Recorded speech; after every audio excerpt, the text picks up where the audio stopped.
Okay, we're ready. Peter, are you ready? I'm ready. Okay, welcome everybody for our next edition of our monthly conferences here on this virtual platform. We're in mini Atlantykron days, and this month we're talking about communications, the way we connect. And our next guest is Peter Moon. He's a writer, he's a speaker, and he's going to take us on a journey, a sacred journey into his adventures into Romania. We're going to dive into some of the secrets and synchronicities there. Peter Moon, I want to welcome you to our platform and thank you so much for being here. I know this has been very anticipated by so many of the audience today, so welcome. Thank you, Heather. Bună ziua, prietenilor mei de la Atlantykron. Numele meu este Peter Moon și sunt scriitor în Statele Unite. Și astăzi voi vorbi în engleză din două motive. În primul rând, îmi doresc să ajung la un public internațional mai larg și în al doilea rând, nu vorbesc românește fluent. And for those of you who do not speak Romanian, I basically introduced myself, said good afternoon, and said that we're trying to reach a larger audience, so I will speak in English. And also because I don't speak Romanian for shit. But in any case, this is a very exciting adventure. I'm going to try and consolidate into 40 minutes. I have a lot of ground to cover.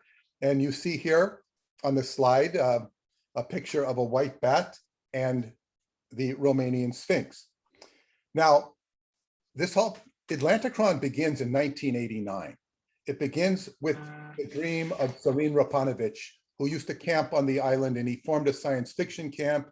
And as he grew into more importance and higher levels of his job, he was able to create a camp there. But the first camp was in 1989, when communism was still the government in Romania.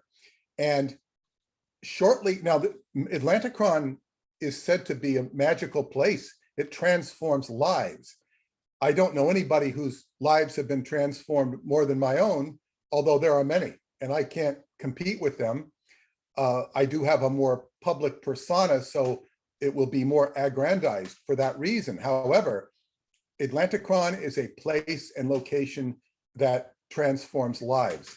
And it has a lot to do with the indigenous energies of Romania itself. And as I've learned from having been there about a dozen times, it's the indigenous energies which move through the people.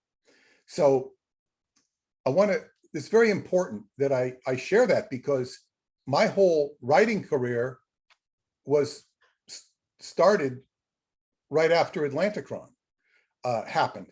And what happened is, within a month or two after Atlantykron, I had this incredible dream.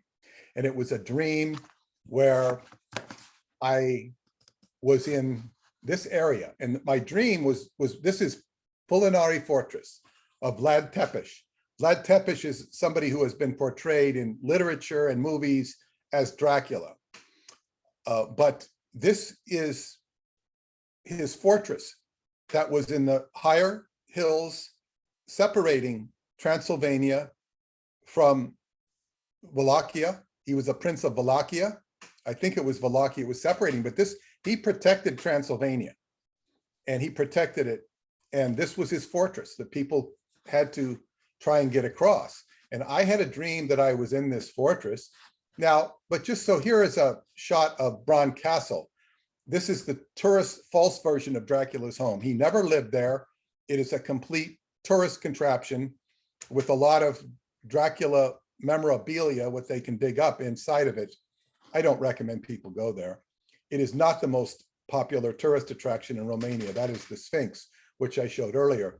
But anyway, I had a dream. Here's another shot of Pulinari Fortress, where I was in the castle, and I had penetrated the lair of, this is the Hollywood version of Dracula, which I knew from my dream.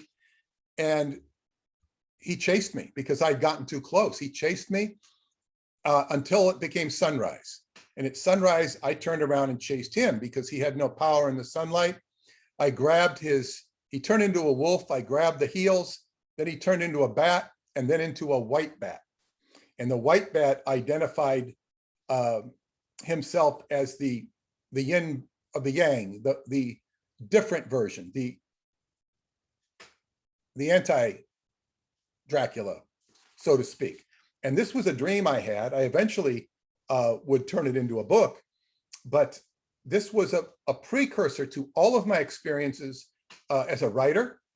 And about a year later, I would meet Preston Nichols. All of this was drawing me to Romania. It's very important to point this out. And I haven't really realized it till so much life experience of decades. So Preston Nichols was this incredible scientist, and he passed away about 2.5 years ago. And here is the radar transmitter, and that he helped build and operate. And of course, this is a story. His story was involved with electromagnetics and time travel. So this is now a famous book called the Montauk Project, which I wrote with him. Preston studied the Philadelphia experiment for a company called AIL.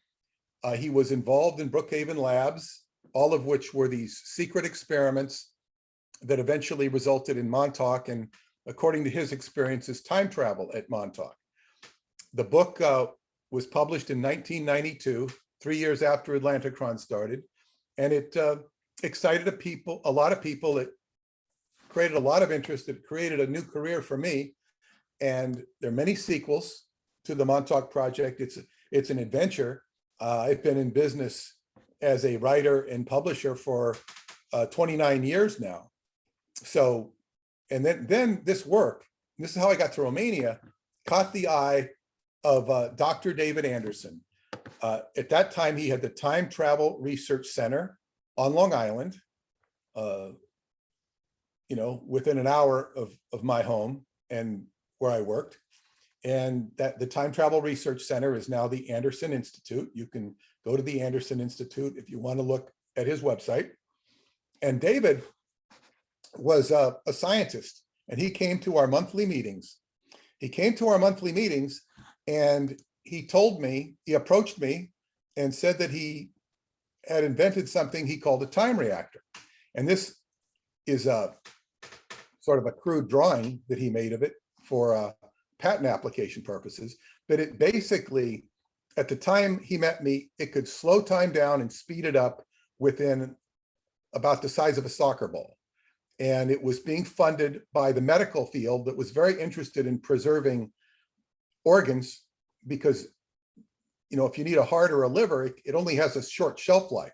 So if you could retard the time and life of an organ, it would do wonders.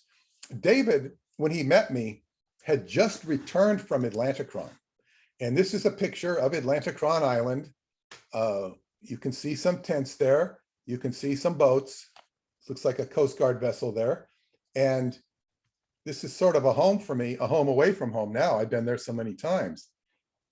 Now, Atlantykron has a different theme every year, the ultimate frontier, but David had just been there. And David, I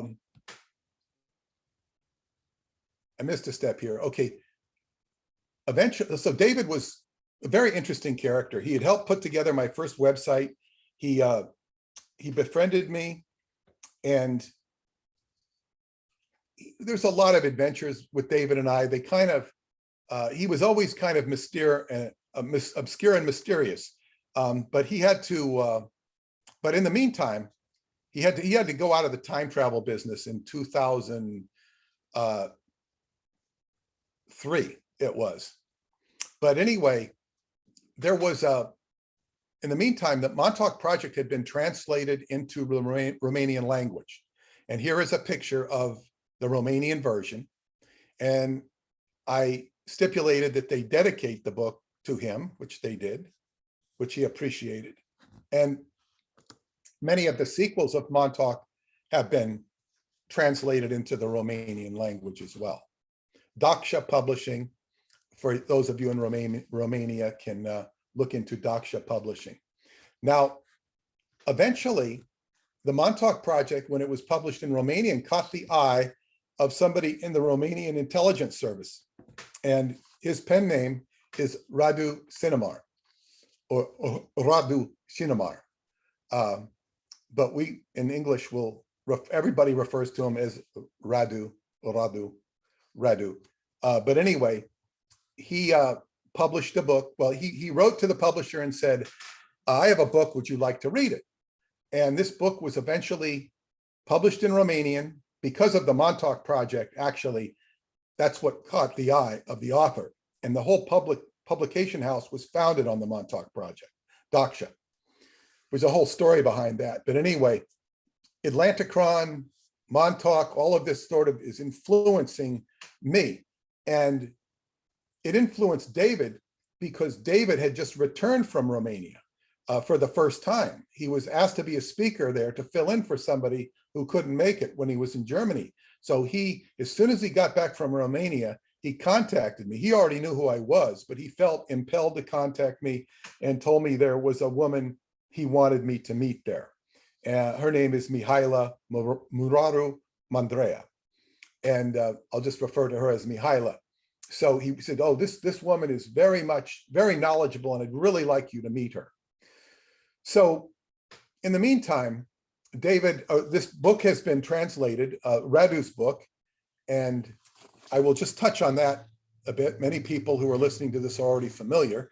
And this has to do with the Romanian Sphinx in the Bucegi Mountains, which is about a 2.5-hour drive from Bucharest, depending on how you do it.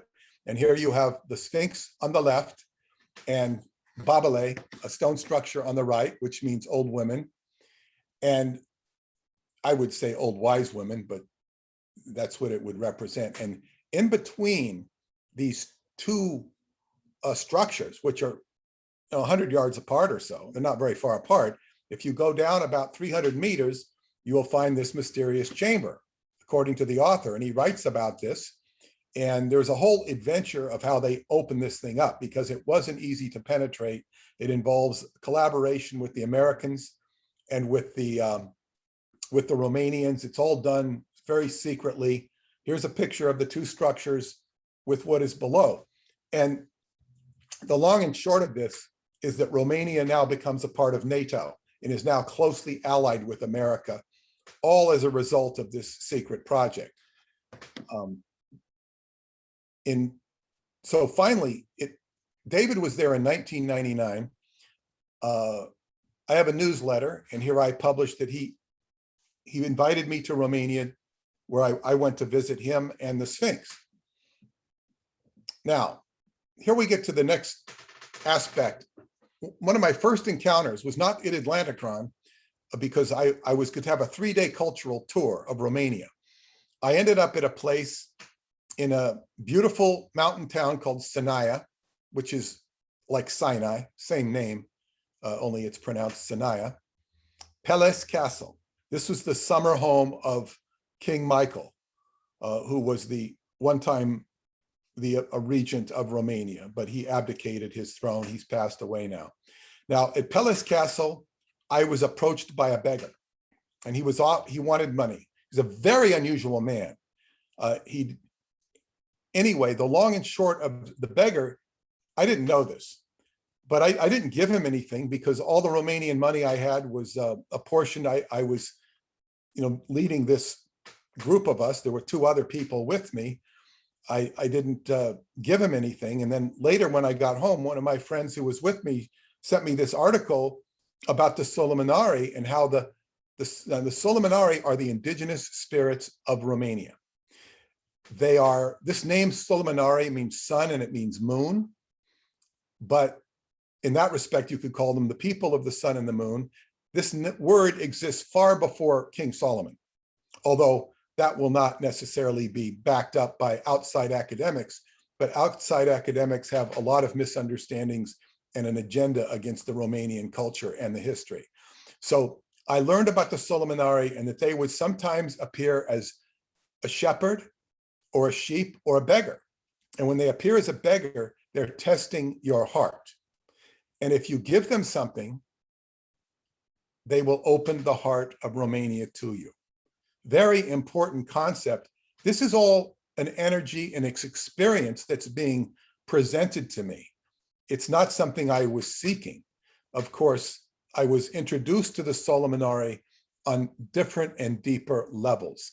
And this is a very important aspect of not only my experience, but what I'm talking about, as it may or may not influence you. So this is the deeper aspect. And when I say the heart of Romania, this is a part of Romania. This is a picture that's an actual place of existence. I'm not going to tell you where it is. You're going to have to find it on your own. And that applies more metaphorically than literally. So when I encountered the beggar, and then the next day I had to find my way to the Sphinx. This was a challenge with me, myself and Joel Castellanos. He's a fractal scientist, top scientist that David was very pleased to be able to bring him. And he was one of my traveling partners. And we found, not knowing anything of the language, we made our way from our hotel in Sinaia up to Bushteni and drove the cable car. And here is the Sphinx. And here you see a picture of me with a tripod at the Sphinx. I asked the Sphinx, because if you see a Sphinx, you're supposed to ask a question. And I asked, what is the connection between Dr. David Anderson and Radu? This was my question. And it's a great question. Now, up in the Sphinx area, you see these standing stones. It's completely, you're above the tree line. It's very beautiful. Here's another shot of the Sphinx from a different angle. And this is my favorite shot of the Sphinx, which is very underrated. If you go to the other side of the Sphinx, you'll see this. It looks like this, and it looks like a griffin. So from one side, you see a man, and that top projection you see is like an ancient Dacian helmet that the Dacians used to wear, the indigenous people of Romania. Now, I finally did make it to Atlantykron after all these adventures. And at Atlantykron, you have Kapidava, which is right across the river. It's this, what looks like now a small little hamlet town, and they're the ruins. But if you were to dig up the town and everything upon it, you'd go on for, I think, at least 4 kilometers of ruins. It was an ancient place. And when you see the location on the river, it makes sense. This is in Roman times. The civilization is said to have disappeared, and it is said to have disappeared underground.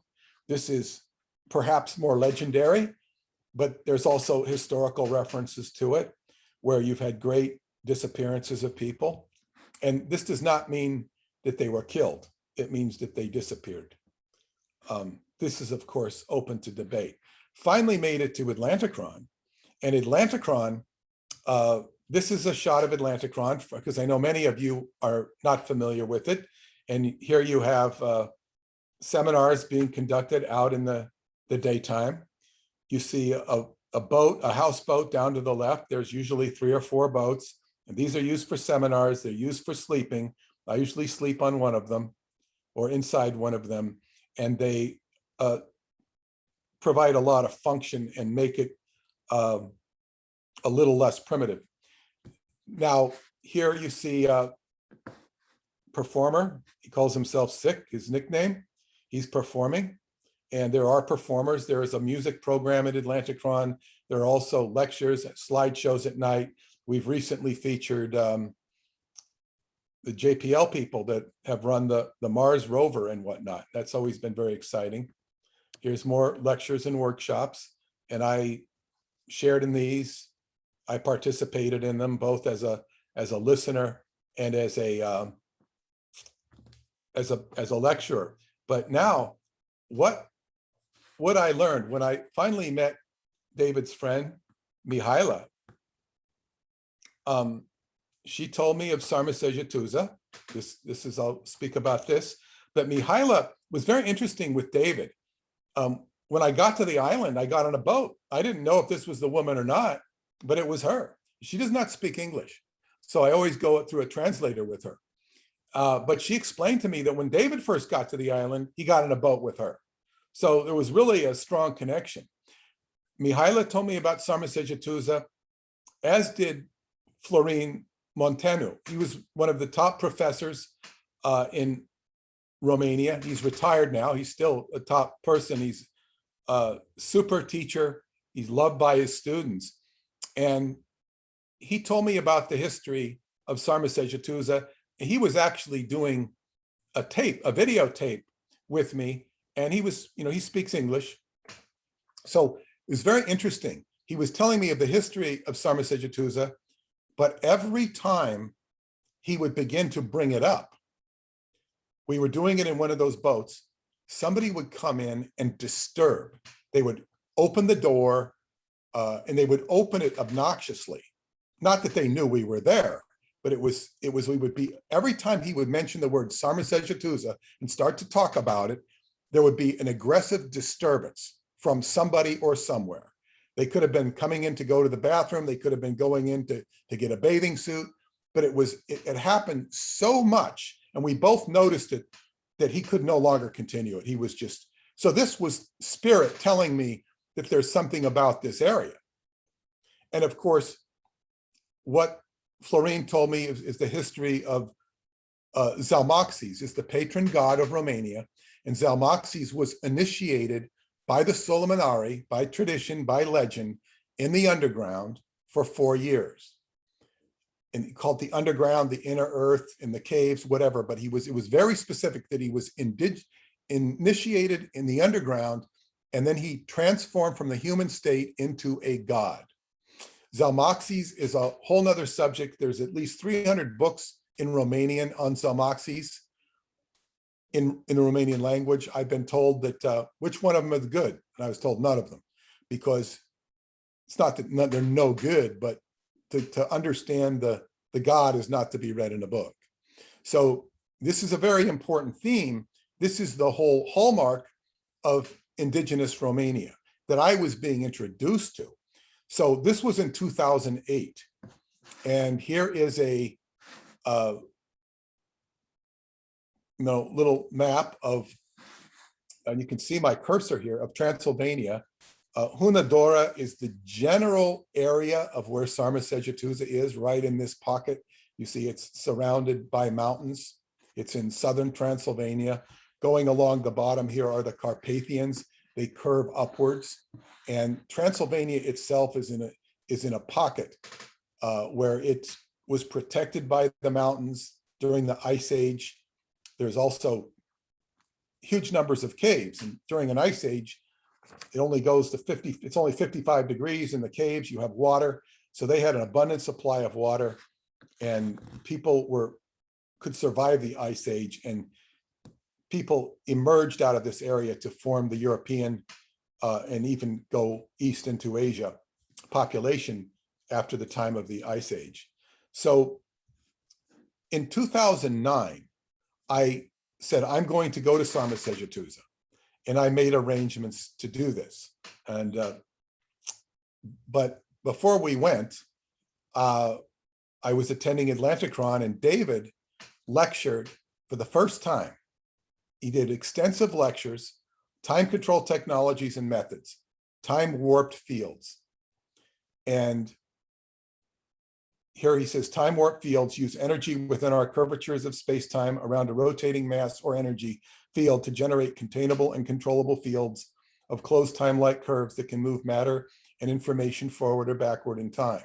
Now, you can get a clear understanding of this if you go to the Time Travel Education Center, which is a website I put together. It's called Time Travel Education Together, and it's based upon the lectures he conducted in 2009 that it took me, and then they're also on his website. If you go straight to that, the Anderson Institute, it took me 6 years to wrap my head around this stuff so that I could actually spit it out and talk to, for, in simple terms, so that a normal individual with an 8th grade education could understand it. So after these lectures on time,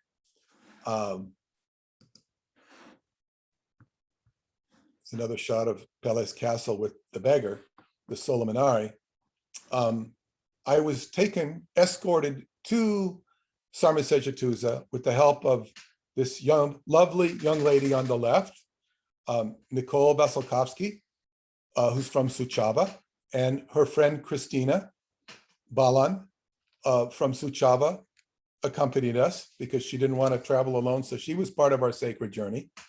And they both got married. Christina's in Rotterdam as a dentist, and Nicole has been teaching in China, but she's been doing it at a distance from her hometown of Suceava because of COVID. So Nicole arranged for us to stay in the old Orthodox monastery in Orestea. And what's very interesting about this picture of the monastery here, I would sit up on that balcony and do Qigong into the dark night. It was quite an experience before I go to bed every night. But one of the monks told us that the foundation stone for this monastery was laid on August 11th, 1999. This was the very day that I met David Anderson. He had walked into my life on August 11th, 1999. It was a big grand cross in the skies astrologically. It was a big astrological date for astrologers. The foundation stone was laid for this in monastery. And then the next day, we were going to, my first trip to Sarmisegetusa would be on August 11th, 1999. And when you study and experience synchronicity like I have, you begin to see patterns. And these are patterns from a sort of higher plane of existence. So we stayed in the monastery and we finally made it to Sarmisegetusa. Now, Mihaela and another friend of mine who is a spiritual teacher in Romania, Teodor Basele, he says, you must spend 3 days in Sarmisegetusa to get the full benefit. We can only spend 1 day. And this is a picture of the grounds. These are real, some of the stones are genuine from 2,000 plus years ago. What you see, that big wheel in the center, those are wood. Those are recreations. It was done for a movie during communist times, but it's meant to replicate the original solar wheel. So, but some of the stones around it are original stones. Now, this is just a part of Sarmisegetusa. This is sort of the core of it. And this is where people go to visit it. It extended far beyond this in its historical heyday. But it's a very interesting place to go. Here's a shot of the solar wheel. And back when I first went there, there weren't so many people. You could go in there and walk around. Now they keep it very restricted. There's guards that pay a lot of attention. Now, I wrote these adventures in this book on the, it's on my right, I don't know whether it's on your right or not, Transylvanian Moonrise. This was an English version of Radu's second book, which was called 12 Days in the Mysterious Land of the Gods. And this is a book where he is taken through mysterious circumstances through what he calls a space translation in the mountains of Transylvania, not this same area, but he's taken to Tibet, where he meets a blue goddess. This is a depiction of the blue goddess on the right, not the actual blue goddess. And he is given a treasure. He is given a manuscript. And I would later find out that this is referred to in the Buddhist tradition as a terma, a hidden treasure hidden by various adepts representing a tradition of continuous revelation.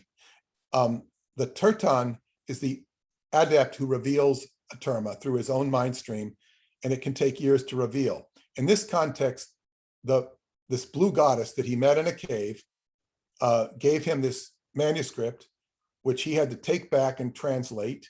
He had it translated with the help of a Tibetan Lama who was orchestrating this.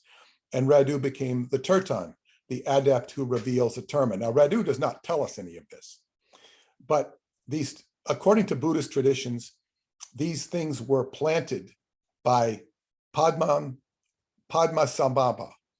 lotus-born, also known as Guru Rinpoche, an emanation of the celestial Buddha. And Yeshe Tsogyal is a literary character of a terma who appears to Tibetans in visionary encounters and is a focus of Tibetan Buddhist practice. In other words, the important point here is that sometimes these transcripts will be hidden. They will be discovered or revealed over a period of years, and they're accompanied by big events. And this book was written in this tradition, although Radu never mentions it, and it was pointed out by a friend of mine who understood this tradition. Otherwise, I wouldn't know it. And this earned me a trip to meet the Lama of the monastery near Woodstock, New York. And it was his birthday, and he agreed to meet with me. And it was very significant because there were 300 people outside waiting to meet him and give him gifts for his birthday. I didn't really have any gifts. I think I brought him some books, but I was escorted up the back door and got to spend time with him. And my friend was impressed at how long he listened to me. I told him about Dr. David Anderson. He said, wow, I'd like to learn about this technology. I'd like to avail myself of it. So he later would also agree to meet my Romanian relatives, my in-laws. So that was interesting. So this was a testament to Radu's work. And there were two more sequels, Mystery of Egypt, which I won't talk about. That's about a similar incredible chamber beneath Giza that was accessible from the one in Romania. And the secret parchment. The secret parchment is Radu's, he reveals the translation of this terma. And I'll consolidate it real quick here. It's called The Secret Parchment, 5 Tibetan Initiation Techniques. And this was what was in this sacred parchment. There is a divine source of compassion in the universe, and we need to recognize and link to it. Number 2, what you think is what you get. This is quantum affinity. What you think is what you get. 3, nothing happens by coincidence. There is intent behind synchronicity. 4, everything is connected by vibration. 5, connect yourself with the divine will, your higher will, and the divine source of creation. These are very simple rules, but if you were to do it sort of like a mantra and repeat it, it's of course going to bring those things into your life. The book is much more, I guess what you'd say, interesting and complex than that. And it's sort of, there's also great events that happen in it. But the most important part about this book, The Secret Parchment, to me, was the revelation of this area in which Sarmasejatusa is actually in. It's called the Valley of the Golden Thrones. And this is just one shot of it. And he says that Radu talks of this Professor Constantine who discovered a tunnel. He was excavating. They were doing some archaeological digs, and he found this tunnel, and it went deeper and deeper and deeper. And he was going with a construction worker's son who had helped him find it. They went deeper, and as they got deeper, they found gold veins. There became more and more gold. So they began to encounter tunnels of pure gold, something like this. And as they went deeper and deeper, they eventually found these golden thrones that were for giant-sized people with scrolls in gold written on the walls. And then there was this huge, I guess, kind of a egg-shaped, it was basically a vortex. And it was like looking into outer space. It was a planet that was orangish, and the construction worker's son fell into it. The professor, he panicked, he went back, notified security, and security came, and basically we've never heard of Professor Constantine again.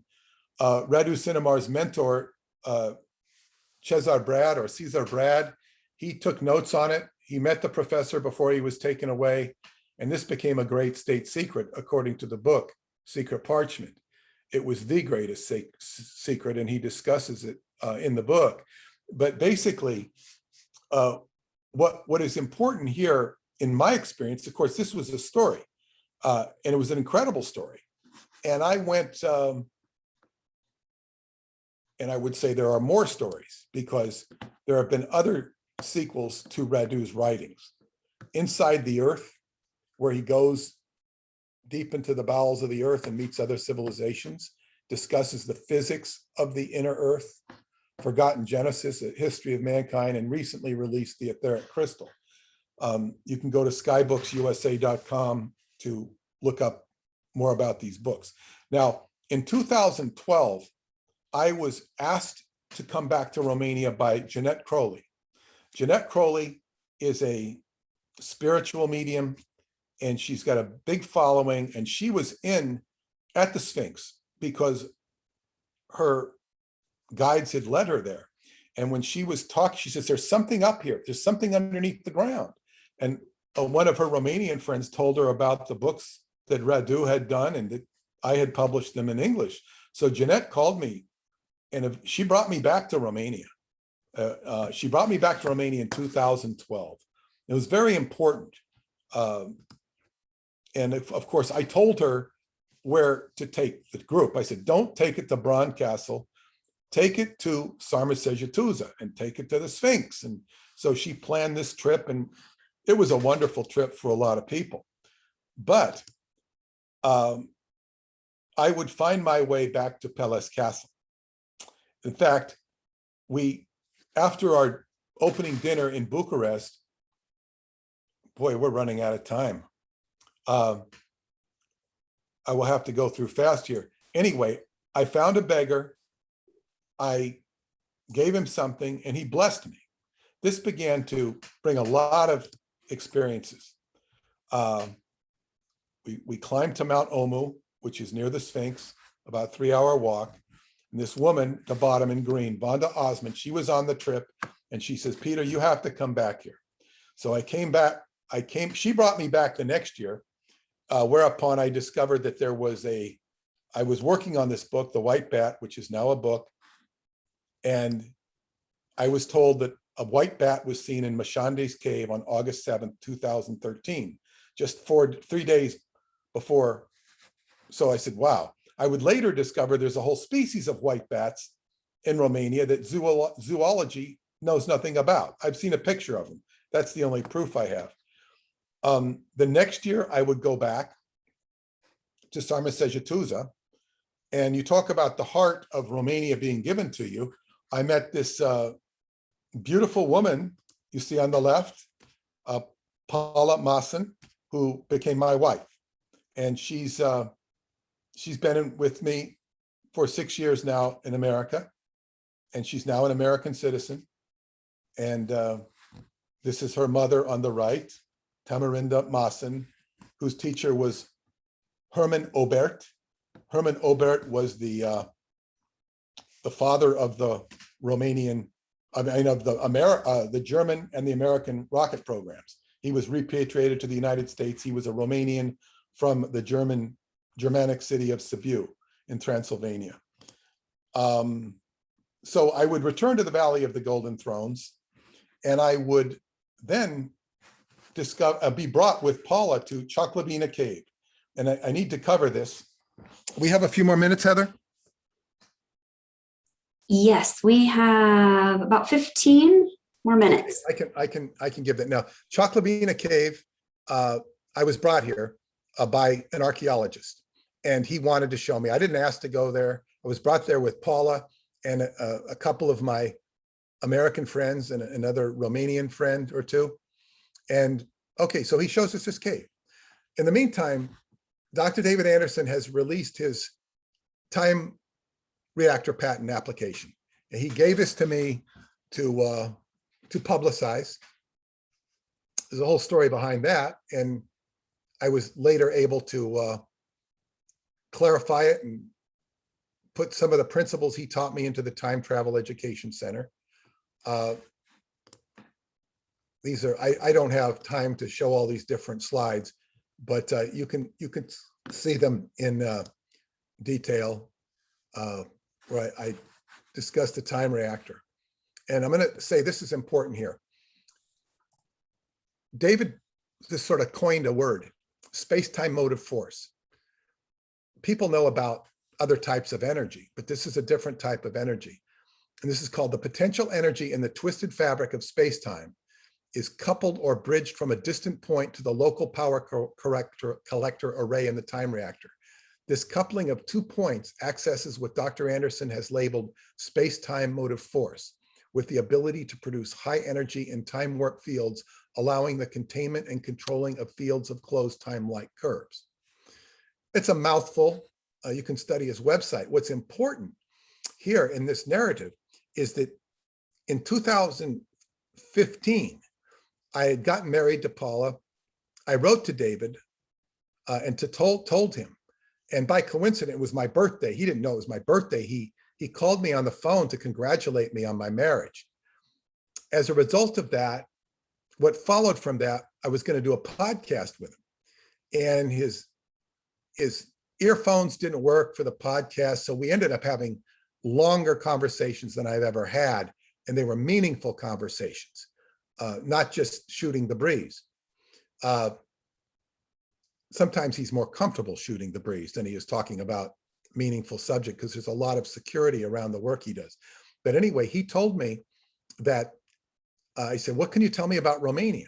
He says, well, I'll see, I'll get back to you. So he gets back to me and he says, I can tell you this about Romania. He says, Choclavina Cave, which I showed you a few slides ago, is the most important area for space-time motive force. There was a discharge of it 200 or 2,000 years ago. And he says, this is really, and I said, well, David, did you know I've been to that cave? And then he was amazed by that. He actually announced it when we did the podcast, although he said he wasn't, but he did. And he was completely amazed by the fact that this important part I had stumbled onto. He also would later say that it was by far the most important area and that not all the mysteries of it have been revealed yet.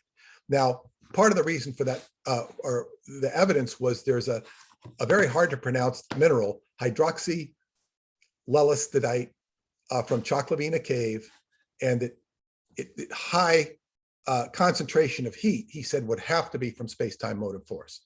Yeah, they try to say that it's from bat guano. No, it doesn't work.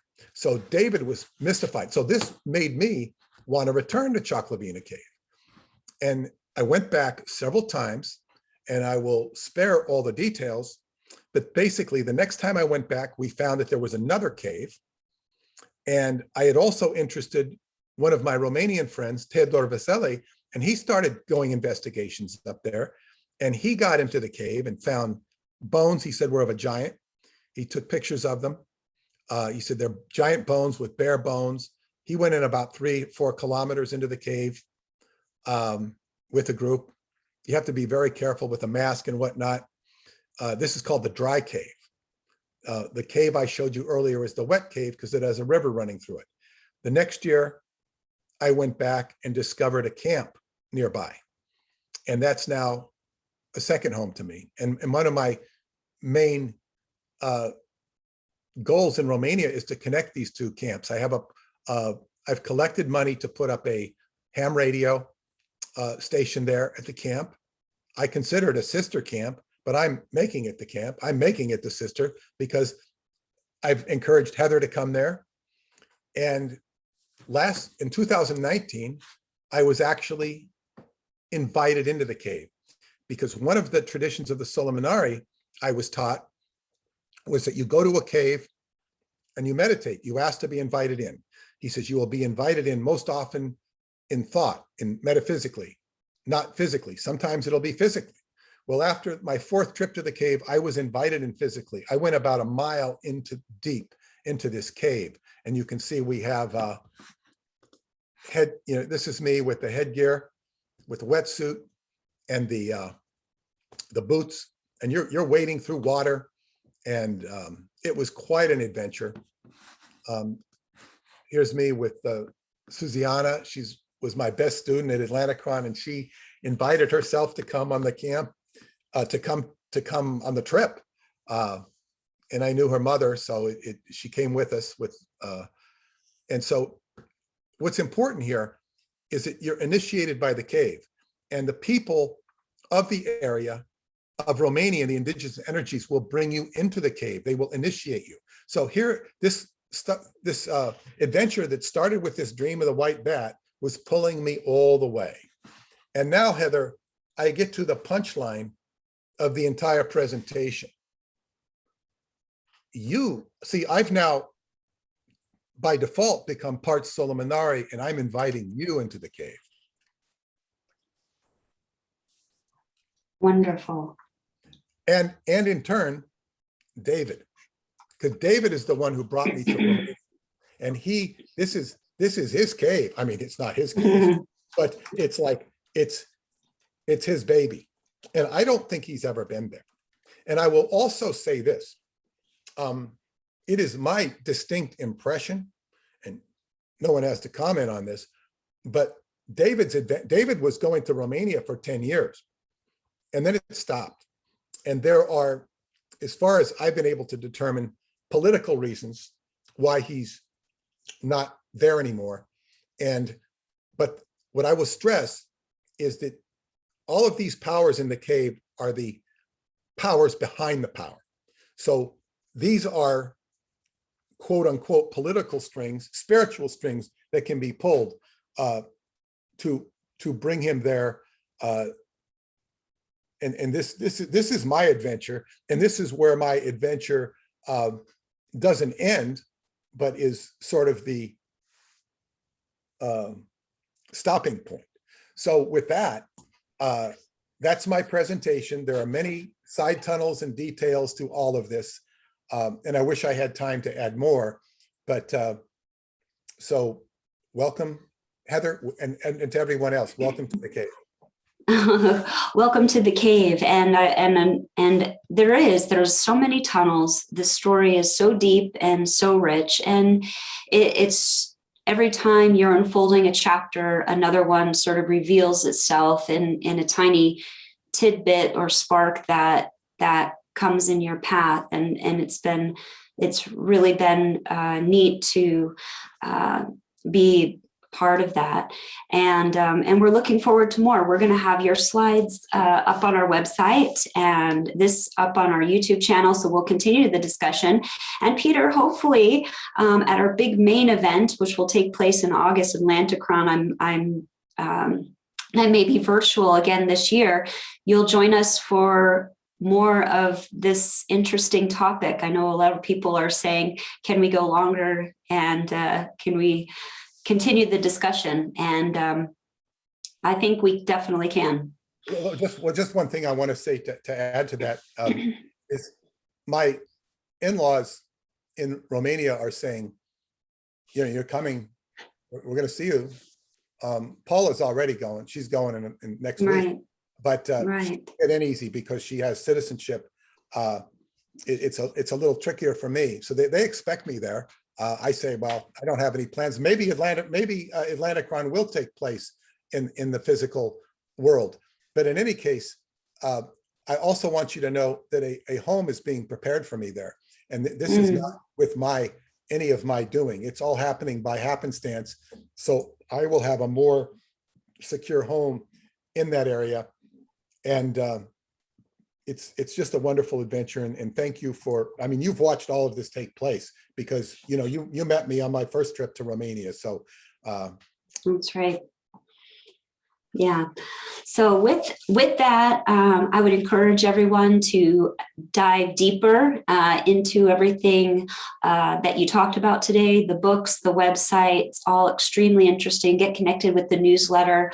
And I want to thank you, Peter, for being here with us today. Thank everyone who's watching us live, and all the people that will be watching us in the future lines. So I want to say thank you, everybody. Have a great day. Thank you. Arrivederci.